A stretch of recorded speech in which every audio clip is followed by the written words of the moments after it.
Welcome to this week's podcast, brought to you by the Good Money Guide and our sponsors Pepperstone, who are a multi-regulated CFD broker providing trading services in forex, stocks and commodities in multiple destinations. I'm Michael Hewson, and joining me again is Pepperstone Senior Market Strategist Michael Brown.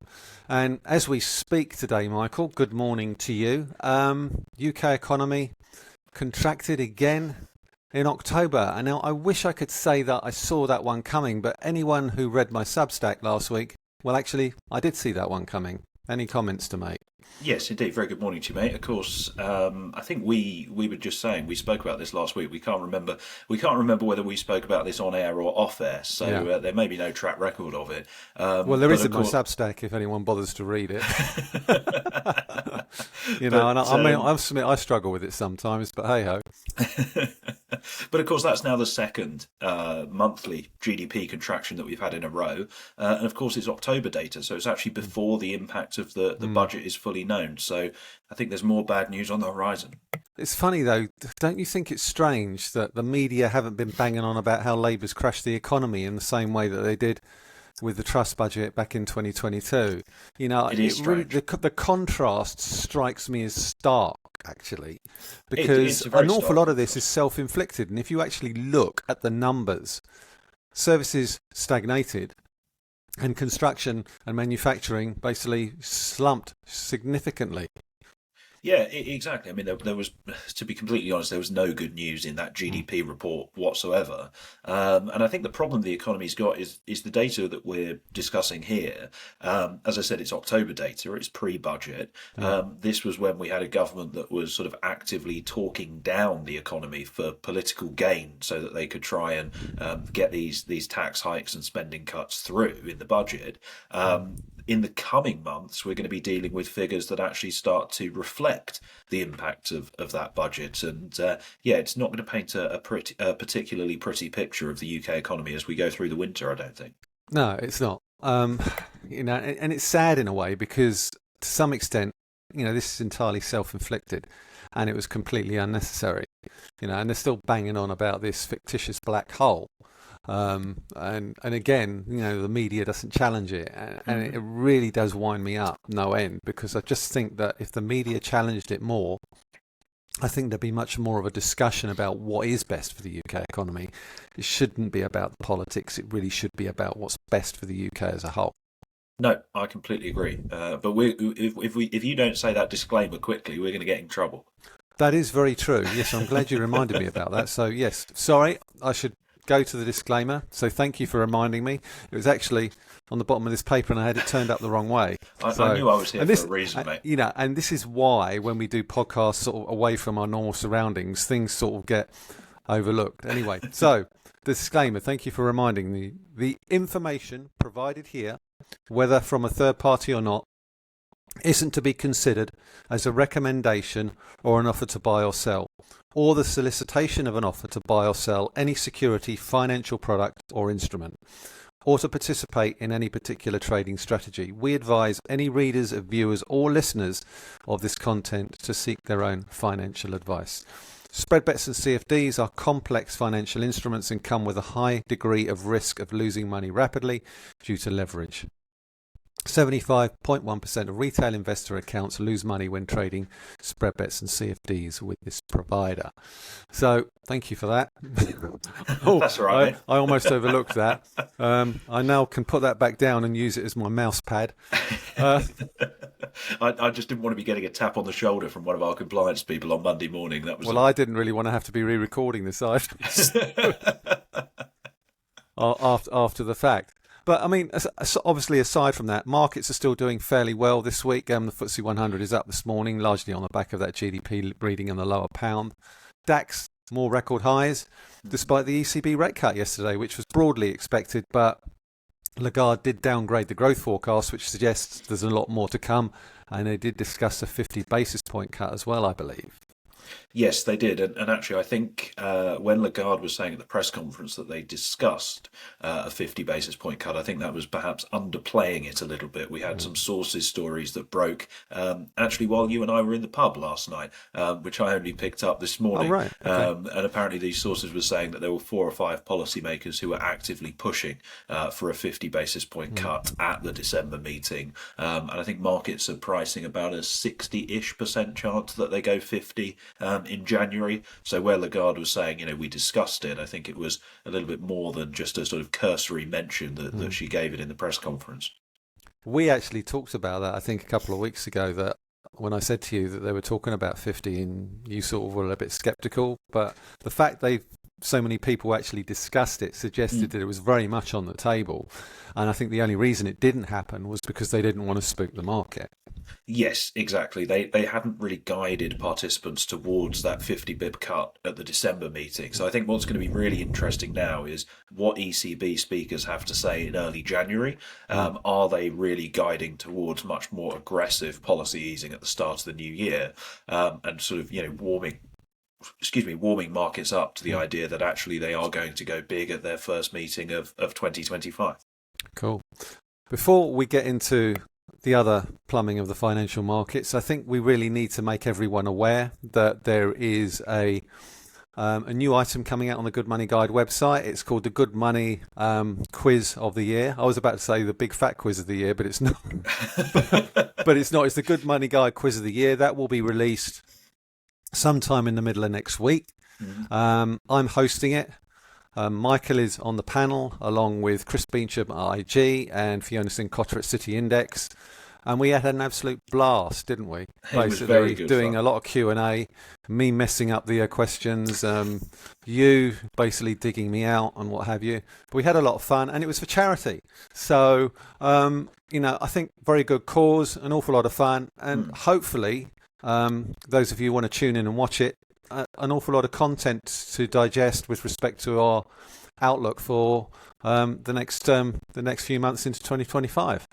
Yeah, absolutely. And as you say, it was a lot of fun recording that, some quality insights in there as well. And a lot of banter. And also, I think you found a new calling as a quiz show host, mate. Oh, I'm not sure about that. As long as the TV producers are happy with 52 takes, then you should be all right. Sort of Jimmy Carr without the annoying laugh, right? Anyway, moving us back onto the topic of the markets. Obviously, we're winding down for Christmas. More bad news again this week, this time from Ashtead. Key component of the FTSE 100, a UK company, a UK success story. It's looking to move its primary listing to the US, and it's not the first to do that this year, is it? No, it's not, and it certainly won't be the last either. I mean, you say a key player in the FTSE, they're the 25th biggest stock in the index. They are a very, very significant player, and they are one of those rare UK-based success stories. Now, a lot of people, I was having a bit of a heated debate with someone on Twitter about this earlier in the week who was saying... Are there any other kind on Twitter? Well, that's very true, actually. And they were saying, actually, no, it makes sense because Ashtead, they make the majority of their revenue in the US. Well, so does everyone else in the FTSE. That's not really the point. And it does feel like this is a sort of slippery slope now. I mean, who else is going to be leaving? And more importantly, perhaps, what is anyone doing to try and stop companies leaving the London market? Because from where I sit, there don't really seem to be many particularly strong efforts going on to actually retain some of the really big listings that we have here in London. And I know we were discussing this yesterday. Is it going to take someone like a Shell who turn around and go, we're off as well, before people really sit up and take notice, by which point, of course, it's way too late to be doing anything about it? Yeah, I mean, we've had CRH move their listing to the US. We've seen Flutter do the same. And Hargreaves Lansdown apparently being taken private. So again, that's a significant blow to the UK market. And I think Shell is a valid discussion. We talked about this yesterday. I'm writing about it in a piece that I'm doing for my Substack. But what I might do is I might actually post it on the Good Money Guide instead. There has already been discussion from Shell senior management about the prospect of actually doing just that. Because if you actually look at the performance of, say, for example, ExxonMobil in the US, it is in positive territory by about 5 or 10% this year. BP is down about 20 or 30%. So potentially that could be a takeover target. Abu Dhabi National Oil Company have already had a sniff around there. I think the government might have a golden stake in there, which might prevent any takeover. But nonetheless, the fact that we were having these discussions about these companies, why would you not, given the fact that you're paying windfall taxes of 85%? Yeah, and I think that's the other point. Actually, is it's not just companies that are moving their listings to the US. Obviously, that's in the news this week. It's also the fact that UK-based companies over the last 2 or 3 years have appeared very, very cheap to international private equity or venture capital investors. I mean, I think I've lost count of the number of companies that have actually not moved their listing but delisted because they've been taken private. So you've got that sort of two-pronged issue. The other thing I would say, just on this debate, going back to Ashtead very, very, very briefly, all of this talk about them leaving London has covered up the fact that they issued a profit warning at the same time, which no one seems to be talking about. So perhaps there's some very, very clever PR people going on there as well. Indeed, but I mean, it is a rather permanent solution, isn't it, to a profit warning to move your listing completely. But having said that, even accounting for that, maybe they will get a much better valuation, and ultimately this is what shareholders want. They want more bang for their buck. When it comes and also to what companies need to provide those shareholders. That's their obligation shareholder value. To them. Yeah, shareholder value. Absolutely right. Okay, so we've talked about sort of the dynamic this week again.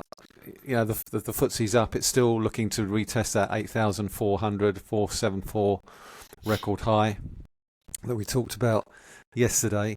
Sort of moving forward. I think we need to now start looking back at this week's results. There weren't that many, to be fair. British American Tobacco didn't really do anything to scare the horses. The guidance was unchanged. NGP now contributing to the bottom line, which is not great. That's new generation products, vapes, that sort of thing. And they still seem fairly optimistic of a $5 billion worth of revenue for 2025. I still think that's a bit of a stretch, but we'll wait and see. But nothing to really, I think, worry the shareholders there, unless you have a different view. Stub that one out and move on, then, can't we? God, here we go. Right, that's your first. Sorry. GameStop, nothing really there. Had a little bit of a. I think actually generated a profit, so you saw a little bit of a spike in that. I think the one that we are interested in is Broadcom. You mentioned it last week. Looks set to open at record highs when the US reopens later today. It reported last night. Earnings per share, $1.42, revenue of just over $14 billion, increased the dividend by 11% to 59 cents a share, and upgraded its guidance. And AI is pretty much what drove it. Have you had a chance to look at that, or do you want me to go through the numbers? Well, I was just bringing them up on my screen, and sadly you finished that slightly before I'd actually got to them. So why don't you take it away? Well, I mean, basically for the year, AI revenue jumped 220% to $12.2 billion. And this line from the CEO really caught my eye, Hock Tan. He said that by 2027, he expects Broadcom's 3 biggest clients to deploy 1 million AI chips in networked clusters. That is a lot of chips. And revenue in the first quarter, in the fourth quarter, increased 12% to $8 billion. And they're expecting Q1 revenue of $14.6 billion. And that's $600 million above what they saw in the most recent quarter. So there's significant growth there.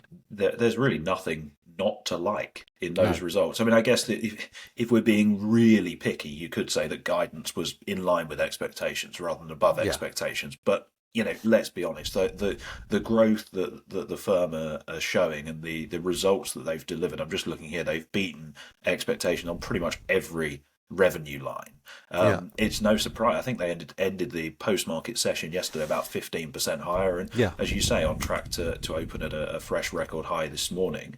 And I guess this just speaks to the broader performance of the AI and the chip sector, as we've discussed at some length. It looks like this rally that we're seeing will continue on and march forwards into the new year. And I think you've got to be either very brave or very foolish to get in the way of that at the moment.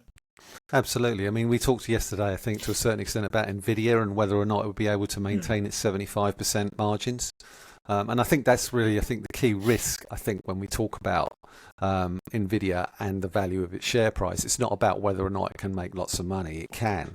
The big question is whether the market expectations of that money stays in line with what the share price is worth. Yes, and whether or not you get companies like Broadcom starting to eat into those margins and bring them down. No, you're absolutely right, and I think that is going to be the key thing going into next year is, do we see increased competition? What does that do to results? And also, again, something we touched on yesterday, we've got to stop saying that, is the potential for regulation as well and competition concerns which might come into the market too. So I think they're probably the two big things to watch as we move into 2025. Well, you say we've got to stop saying that, but we want people to watch it. So well, we do, but the problem is they can't watch it yet because they're going to have to listen to this podcast first. So. Yeah, well, there is that, of course. Okay, so this week we're going to move on to next week now. This week we've seen the Bank of Canada. The last week of the year. Yeah, well, the last full trading week of the year. Yes. Yeah. So we've seen the Bank of Canada, easy for me to say, cut by 50 basis points this week. I think that was that expected? We've seen the SNB, the Swiss National Bank, also cut by 50, and the ECB sort of cut by 25. So we're now looking ahead to next week. Federal Reserve, the Bank of England, and sort of that's pretty much it for the year. Once those two report, payrolls really didn't tell us anything that we didn't already know, and neither did CPI. We had CPI this week, 2.7%, I think, on the headline number. So which was in line with expectations, but it is the highest level since July. So I think that's just worth noting. I mean, a lot of it is down to energy prices. We saw the core rate remain unchanged at 3.3, but still just a little bit of concern, perhaps.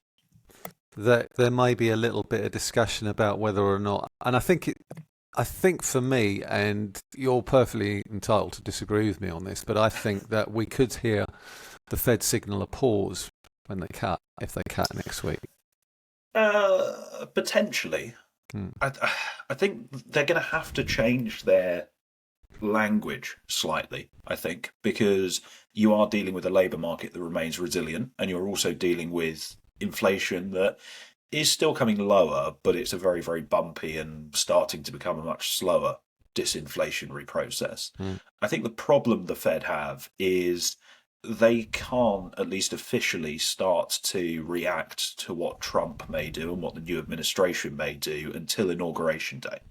So we can't deal with a Fed pivot now because they're acting based on what government policy currently is as it is under the Biden administration, rather than what it may be sort of rumoured to be at some point in 2025. So I think in many ways, actually, Powell will probably not do or say very much at this press conference. The FOMC next Wednesday is, let's be honest, the last big trading event of the year. I think most people are going to take that, and then that's 2024 done and dusted.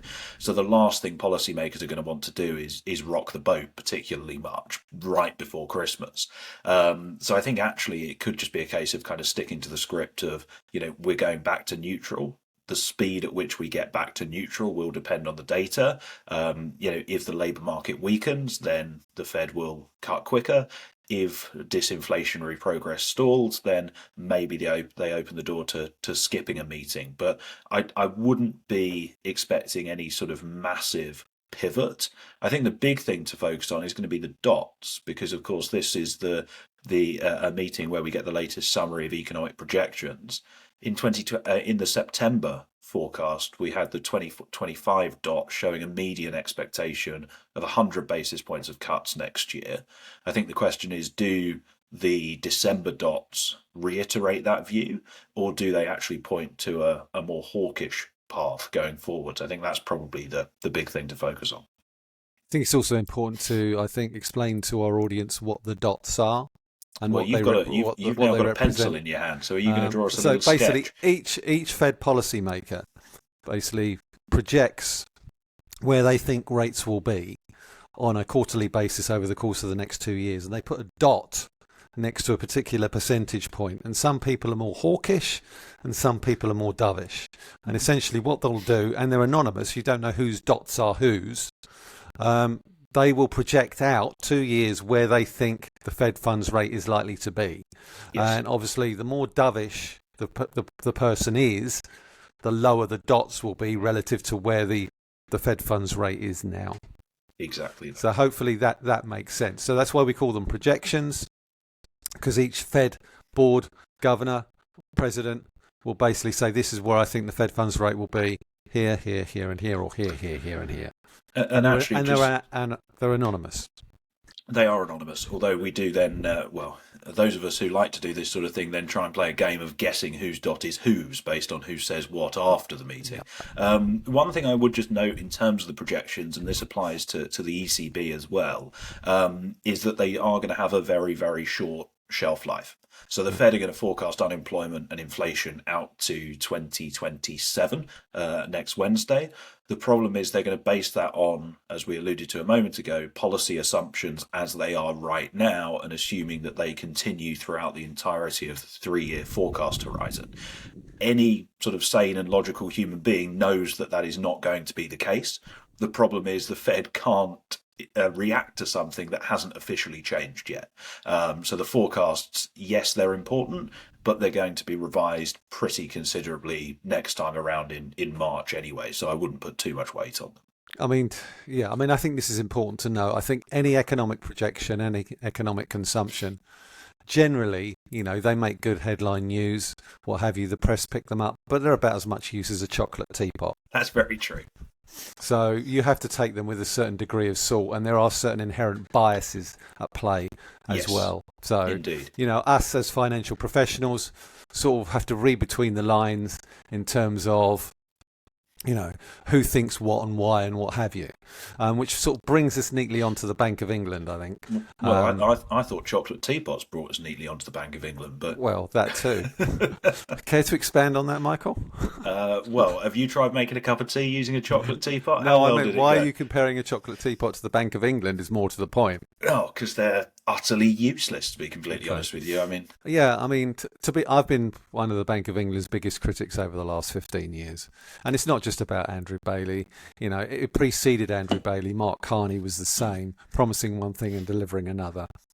For me, it's always been about messaging and forward guidance, and that's something the Fed has been much better at, I think, in terms of managing market expectations. I think, the Bank of England really needs to take out a leaf out of the Fed playbook, because I think the Fed, much as you want to criticise it, I think Powell has been a fairly good chairman.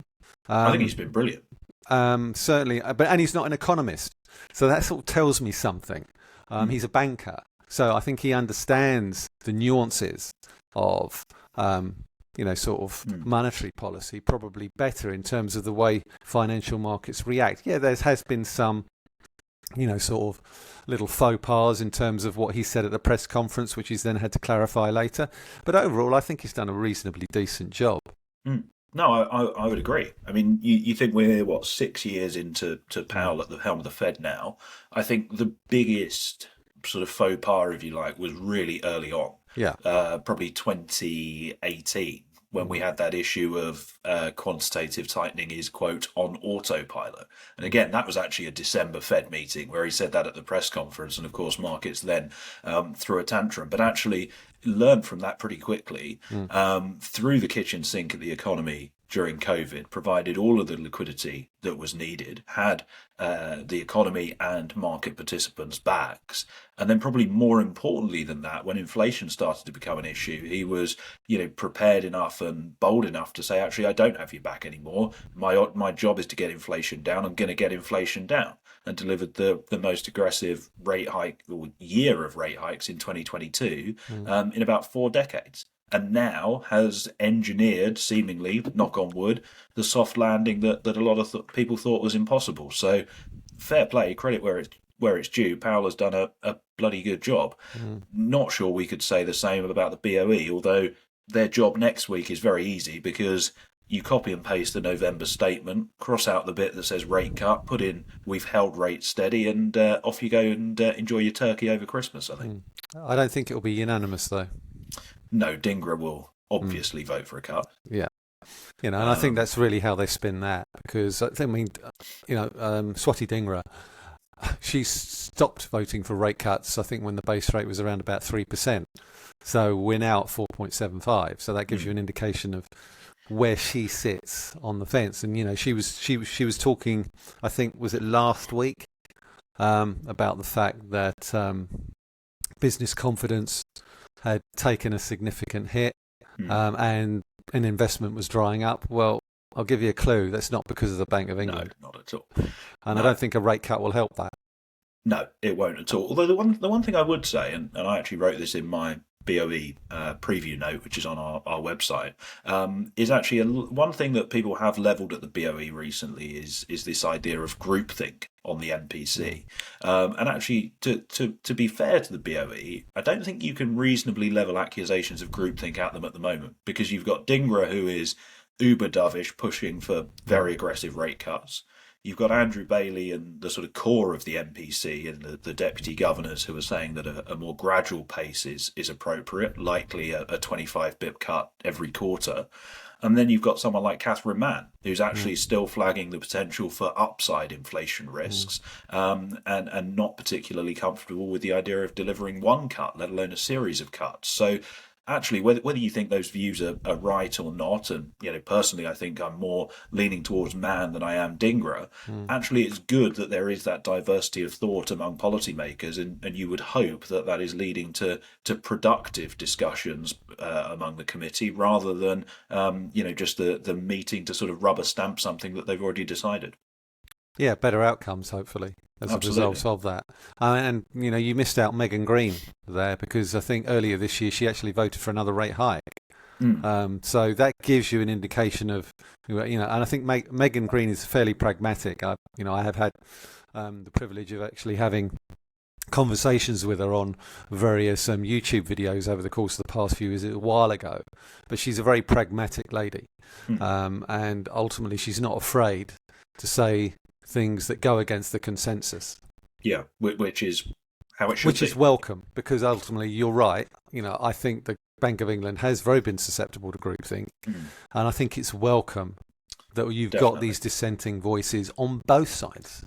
Yes, absolutely. But besides the BOE, it's an incredibly busy week of UK data next week, which means... coming on to that, but you go on, off you go. Well, I was going to say, the first thing it means is that it's a run of 7 a.m. data releases, which mercifully the ONS might actually be moving back to 9:30 in the morning next year. So we'll keep our fingers crossed on that one. But we've got jobs on Tuesday, we've then got inflation on Wednesday, we've got PMIs on Thursday, and then I think we've got the latest retail sales numbers due at the back end of next week as well.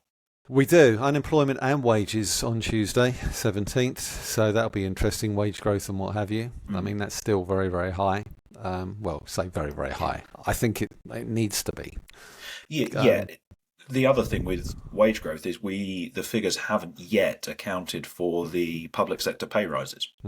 That will sort of feed into the data in Q4. Yeah. So we've got unemployment. And these are the October numbers. CPI, which is on Wednesday, is November. So yes, right. There is a mismatch in terms of October, November, what have you. But essentially, we're talking Q4 here. And obviously, the contraction in October of the GDP this morning doesn't bode well for Q4. But these numbers will give us a better indication of where the UK economy is post-budget, particularly the retail sales numbers, which are going to be for November, I believe. They are indeed, and of course that will be covering the period around, the reference week will probably be the run-up to Black Friday and Cyber Monday. Although actually having looked around, I think a lot of Black Friday deals were running for 2 weeks before the actual day anyway. They were. So that will be a little bit of a litmus test of firstly post-budget consumer confidence, but also the willingness of the consumer to spend around those big discounting events, and also in the run up to Christmas, of course. Yeah, well, I picked up a very nice PS5 controller for half price. So, that was my. You seem very chuffed with yourself. That was my little present to myself. Sad gamer that I am.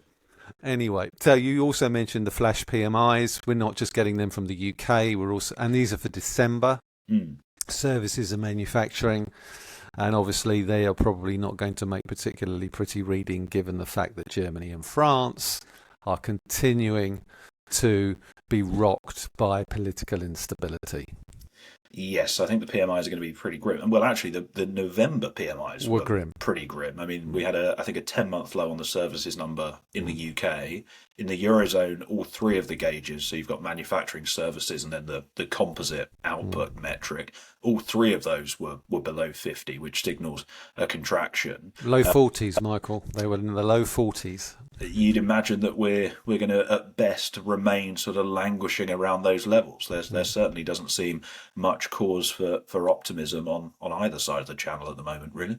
Yeah, and for our listeners and viewers, these purchasing managers index are diffusion indexes. So anything below 50 is contractionary, and anything above 50 is expansionary, and 50 is essentially stagnation. So if you're looking at these PMI indicators, you want a reading above 50 to signal that the economy is in decent health. Anything below 50, and obviously the lower below, post-COVID, I think COVID, we saw them in the 25s and the 30s. I mean, they were just dire then.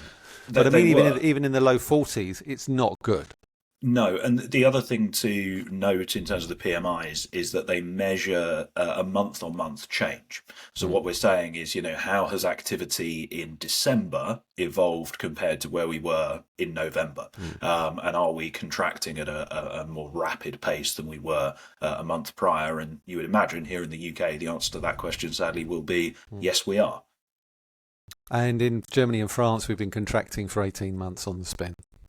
Certainly in the manufacturing industry, which is, as you rightly said in, I think, our first podcast, it is a depression now. Yeah. I don't think you can sort of describe it any other way. You can't sort of put lipstick on a pig, can you? It's essentially what it is, sadly. No. Okay, so I mean, those are the key economic announcements for next week. Actually, just on that. Okay.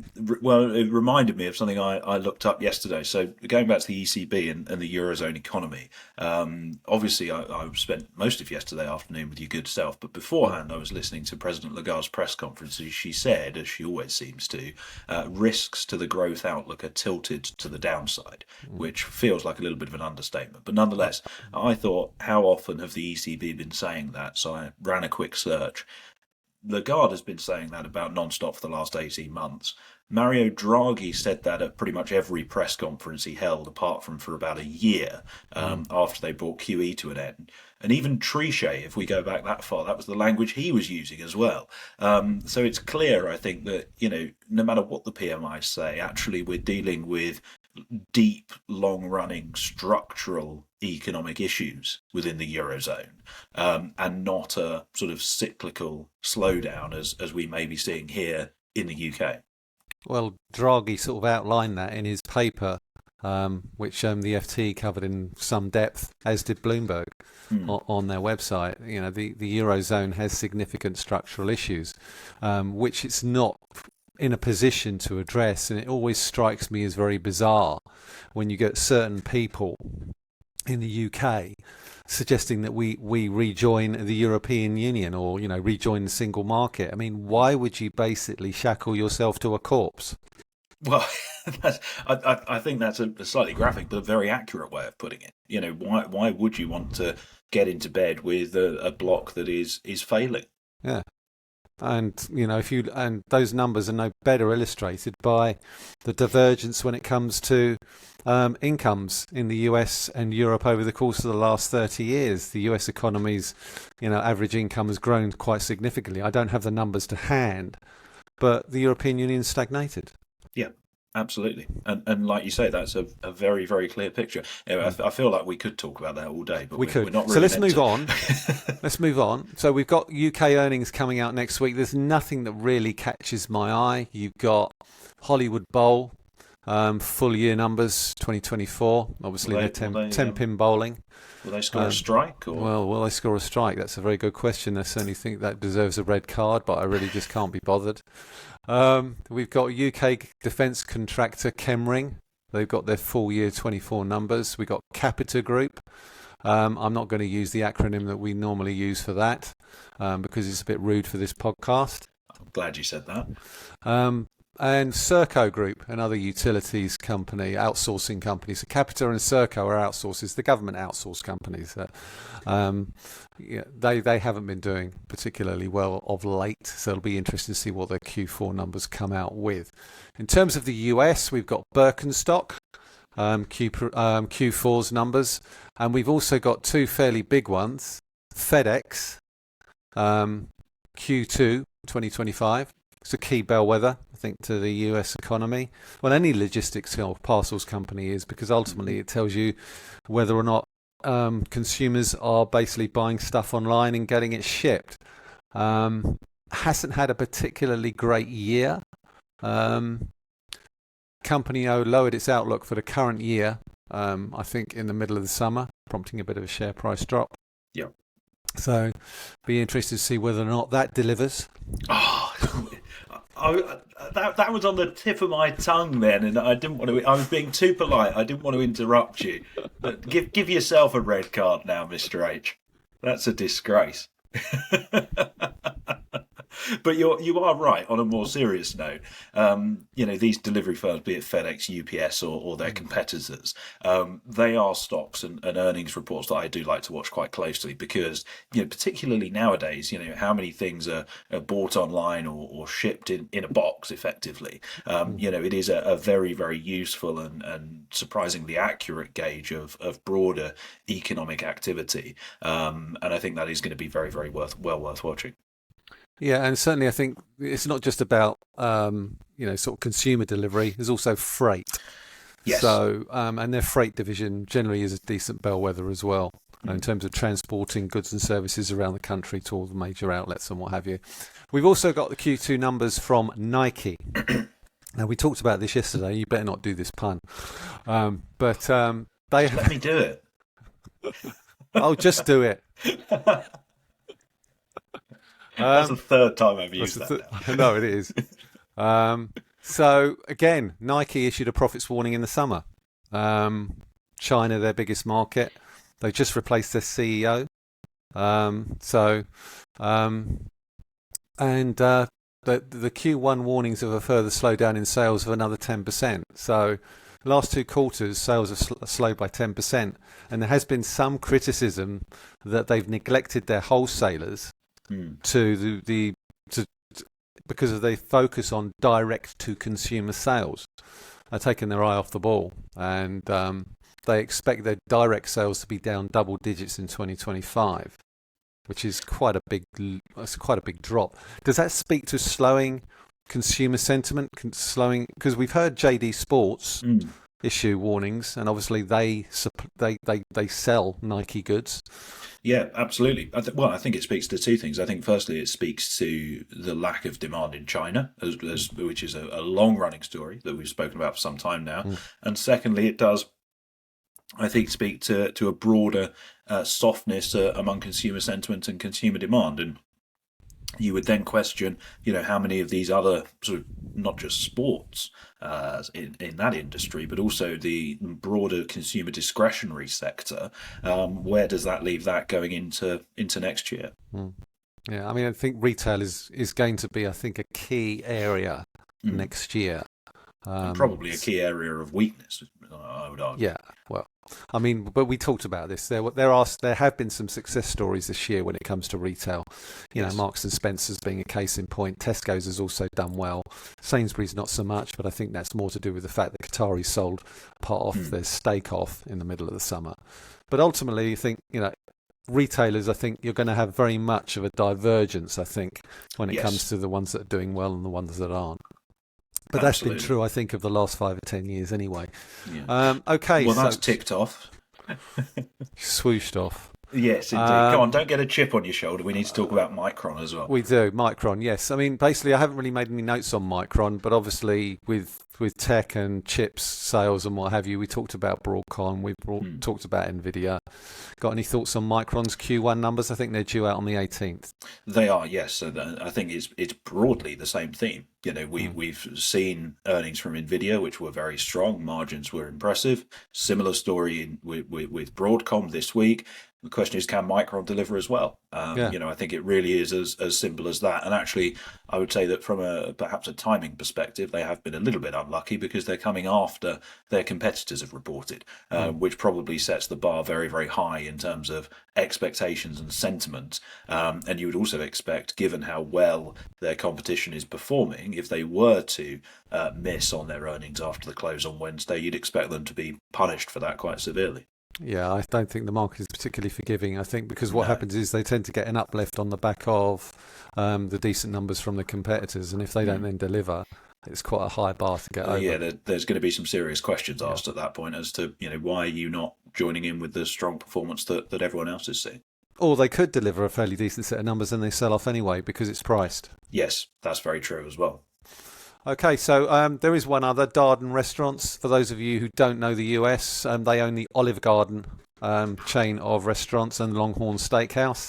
I think they're always a decent bellwether of whether or not people are eating out. I do like going to the Olive dining, Garden. Isn't it? Yeah, it is. It's exactly that. It's a great place to go, or it used to be a great place to go. Hopefully, we'll check out the Olive Garden when we go to the States. In late January, early February for a couple of weeks because we're off there to San Francisco, Los Angeles, and Vegas. You make that sound as if we're going on some sort of romantic break together, mate. Sadly, no, I've not been invited. You've not been invited. I'm not going. So. No, he's not going. So you might have to have the company of someone else on this particular podcast to basically use your puns on that poor soul. Yeah. But also, maybe you could bring one of those famous Olive Garden breadsticks back for me. That can be a little souvenir. That long. They're very Moorish as well, aren't they? They are very Moorish, yeah. You can't fill up on them, but you do. Yes. Anyway, on that note, I think we're going to have to wind this up for this week, Michael. Always a pleasure. I think we've probably got one more of these. We'll probably try and do something maybe after the Fed. I don't know. We'll sort it out offline anyway. But thanks for listening, everybody. Hope you all have a great weekend. And Michael and I will talk to each other again sometime next week, though we haven't decided on a time and place yet. But thanks for tuning in. Indeed. Goodbye for now. Cheers. Thanks a lot.